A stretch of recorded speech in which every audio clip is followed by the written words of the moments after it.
আসসালামু আলাইকুম ওয়া রাহমাতুল্লাহ। ইন্নাল হামদুলিল্লাহ ওয়াসসালাতু ওয়াসসালামু আলা রাসূলিল্লাহ, আম্মা বা'দ।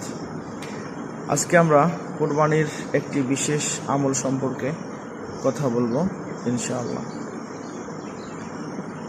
কুরবানির একটি বিশেষ আমল হলো, যারা কুরবানির নেশাব পরিমাণের মালের মালিক এবং যারা মালিক না, উভয়েই এই আমলটি করা সুন্নাত।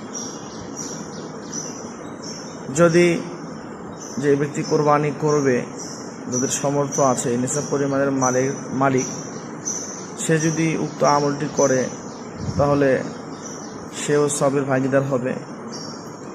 এবং যে ব্যক্তির কোরবানি করার সামর্থ্য নেই, যাদের উপরে কোরবানি ওয়াজিব হয়নি, তারা যদি এই আমলটা করে তাহলে আল্লাহ তাআলা তাদেরকে কোরবানি করার সওয়াব দান করবেন।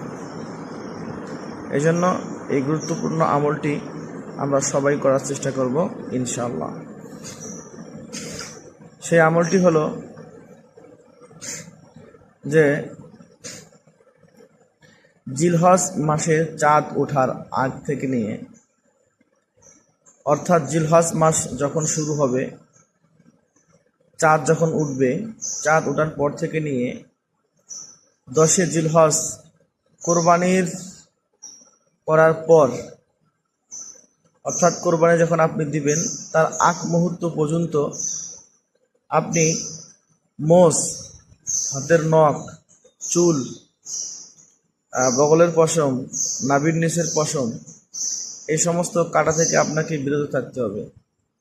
যদি কোনো ব্যক্তি এই 10 দিন অর্থাৎ কোরবানির আগ পর্যন্ত যদি এই সমস্ত কাজগুলো না করে, কর্তন না করে, না কাটে এবং কোরবানি করার পরে কাটে, অথবা ঈদের নামাজ পড়ার পর, যাদের উপরে কোরবানি ফরজ হয় নাই, যারা কোরবানি দিচ্ছে না, ঈদের নামাজ পড়ার পর কাটে, তাহলে আল্লাহ তাআলা তাকে কোরবানি করার সওয়াব দান করবেন। সুবহানাল্লাহ। এই জন্য আমরা এই আমলটা করার চেষ্টা করব। সেজন্য আজকে যেহেতু আমাদের জিলকদ মাসের আজকে শেষ তারিখ, আজকে মাগরিবের পরেই ইনশাআল্লাহ জিলহজ মাসের চাঁদ দেখা যাবে। সেজন্য আমরা আমাদের এই সমস্ত জিনিস, মোষ, নখ, এগুলো আগেই কেটে রাখবো, যেন এর মাঝখানে, এই 10 দিনের মাঝখানে আমাদেরকে কাটতে না হয়। বড় হয়ে যাওয়ার কারণে অথবা 40 দিন পূর্ণ হওয়ার কারণে আমাদেরকে যেন এই দিনগুলিতে, এই 10 দিনের মধ্যে না কাটতে হয়। সেজন্য আমরা আজকেই সব কিছু কেটে নেব এবং প্রস্তুতি রাখবো, যেন আমরা এই নখ, মোষ এগুলো ঈদের পরে কাটতে পারি। যে কথাগুলি বললাম, আল্লাহ তাআলা সর্বপ্রথম আমাকে, তারপরে আপনাদের সবাইকে পালন করার তৌফিক দান করেন।